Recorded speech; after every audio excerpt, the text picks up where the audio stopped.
Today's episode is presented by Lodestar, the fee experts. Hi, everyone. Welcome to this episode of Lending Leaders. We have a great return guest. I think it's fourth or fifth time, Matt. One of our first guests, at least. Yeah, just so great. You keep on saying yes, so we just keep on asking you to come on. You've kind of turned into our market corner guy. And this week, some pretty exciting market news for everyone. Following this is the federal rate decrease, so it's widely expected that there will be a rate decrease that will be after this podcast goes out, and we're recording it before. So we're going to have the privilege of trying to guess things and look like idiots if we're wrong, but that's okay. I think it's a pretty safe prediction at this point that the overnight borrowing rate is certainly going to lower. Yeah. Somebody brought up with me recently, like, isn't it kind of baked in already because of expectation? Right. It is. I mean, there's definitely truth to that. Mm-hmm. But I also said that while yes, and so like maybe I don't think there's going to be such a dramatic drop because everybody knows what's going to happen. However, I've been in this business for 20 years, and every time we know there's going to be an increase or a decrease in rates. Yes, it's baked in, but then afterwards, there's still always some little bump also. So I expect there's something. Well, the question that seems to be out there too, and I forgot to introduce you because your title seems to change a little bit, but I think you're sticking it. TitleEQ and TitleBox. Matt Einheber, CEO of both companies. So in the title industry, specifically a little bit more commercial title insurance than we work in here. So the big question, though, it seems to be out there is 25 basis points or 50 basis points. What's the drop going to be? Yeah. I mean, again, we're just prognosticating now. We're guessing, making, if I'm a betting man, I think it's going to be 25 bips. And I think that's the wise move. Not like, who am I? But like, I think they can always keep going. You know what I mean? Right. They have choices here. Not like that. But it's a big step to take 50 bips. Not that it will be horrible. I just, I think if you see 50 bips, you're going to see some activity market-wise, much more than if you see 25. I don't think you're going to see a whole lot of reaction. Yeah, the market might even go down, right? Because it's all baked in. And I agree. I would, if I were a betting man, which I kind of am, I would bet a lot of money on a 25 bip decrease opposed to 50 bips. I mean, looking back, it's happened in the last 20 years twice, the Great Recession and COVID, right? And I think it would just signal panic in a market in a way that they've tried really, really hard not to do with everything else. So like signaling that this is a problem. I know that they're going to be a little cautious with their rate decreases right around the election. So like we won't see one till maybe, I guess, December again. But I do think that if you slam those rates down now, it might signal panic, be overreactive, and create kind of more alarm than they really There's want. So many things going on right now at the same time. And you mentioned the elections, and this is not to be political, but there's one side, one particular, side of the elections have been very vocal about their desire to raise the capital gains tax. Now they've backed off of that a little bit in terms of the number. But, if that's if Democrats win the election, there's going to be, whether it's true or not, or whether that even actually passes Congress, like it might not, and who knows. Yeah. But the perception by holders of assets that next year capital gains tax, if they're in a position where they might want to sell something, be it commercial real estate or equities, and now you got 90 days to do it, or 60 days to do it in an election, and you know what's likely to happen. They're certainly going to give it a try to raise capital gains taxes. They've said that. Right. So you're going to see a little bit more supply side activity, which is likely going to flush prices of equities. Yeah. It's going to create some activity, most likely. I mean, that's that would be logical thought. So kind of looking now at the rate decreases, I think it's the first rate cut in several years now at this point, probably since the ones around COVID. We went from a 23-year low in the industry in terms of interest rates to a 20-year high, right? We had this slam down, slam up, and now we're figuring out where we are in between, right? So what is your outlook going into that? Is this going to be rosy? Are things back to normal now? Are we back in business? Like, what are you seeing overall?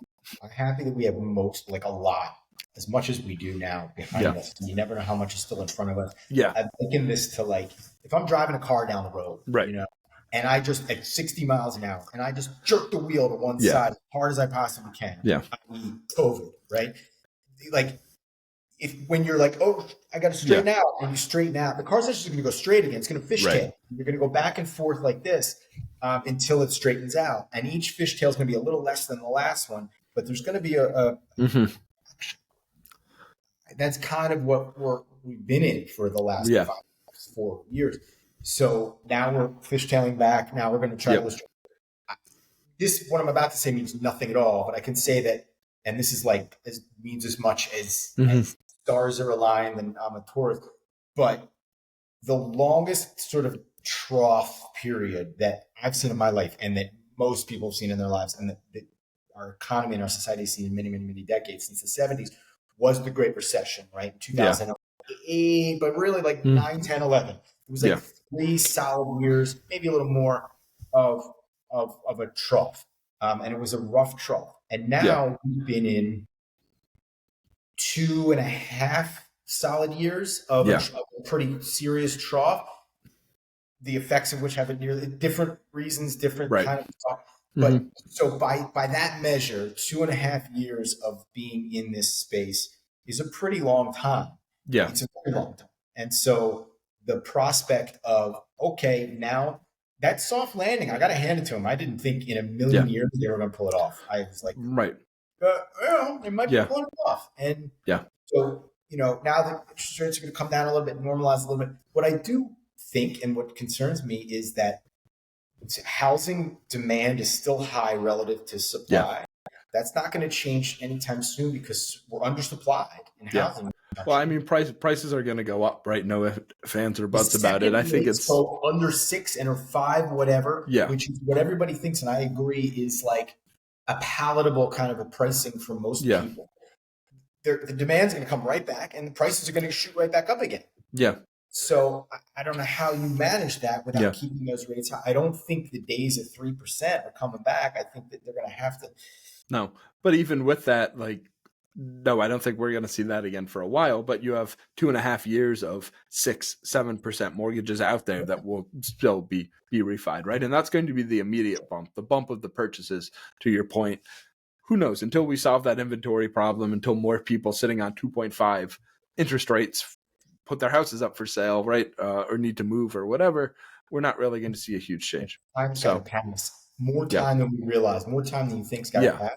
Because people will eventually move. They'll get normalized to those 5%, but they're not. They're not moving into. And also the people that they bought a house in the last 2.5 years that have 7 and 8% interest rate, they'll refi. But it's not like everybody thinks. It's not like the rates are going to go down and then everybody's going to refi at once. It's not going to happen.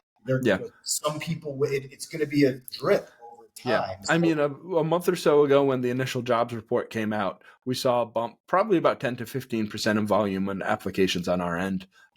That settled into probably about 6 to 7% of what it saw. The thing I'm curious about is, are folks who are refinancing, is there kind of a waiting until September 18th, right? Are folks waiting? Are you then going to see another bump when that happens if rates continue to go down? They're always waiting for something. People are always gamblers. We're humans. We're gamblers. So people are always waiting for well, wait, what? That's been the game for 20 years in the low interest rate environment. My advice to anyone for the last 2 years when they're like, oh, should I buy a house? Should I wait? I'm like, if you want to buy a house, go look for a house now. Because it's not going to get cheaper. It's not going to get less competitive. You date the rate, you can marry the house. I think people play a psychological game with it in the same way that, I don't know, maybe I'm crazy. I drive and the gas gauge gets lower and lower. Let's see how long I can go before I get it at the why. What's the point of that? But then I think there's your interest rate is almost like a weird bragging thing of oh, I got 2.75. Sure. I'm paying playing 3.875 that I was very happy to get when I did, and a lot of people are below that now because of timing and other factors, right? So but it's a thing that we want to make sure we get the lowest rate, whatever. I do too. No, it's definitely a bragging item. So I think that's part of it too. So you talked about kind of last 20 years seeing a lot of these cycles in title and mortgage. Do you feel like there's anything different this time around? Any lessons learned? Now things looking rosy again. This is an industry that hires, fires, everything in between. Are we just going to be back to full hiring mode? You're already seeing more jobs getting posted. Do you think that there's going to be any different behavior this time around? I think there's a lot of different stuff going on for sure. Yeah. Every cycle is different, but this one's different for a lot of reasons. Yeah. I think technology and AI is more evolved than it ever has been. Obviously, it's more evolved than it's ever been. I don't know that we're certainly not in a maturity state. We're still very early stage, but there's something there that has some value. I think that the confluence of rates and supply demand, especially in housing, and the commercial markets are another kind of story of more about cost of borrowing, right, than anything else, than so much as supply demand. But I think all those things are telling a unique story.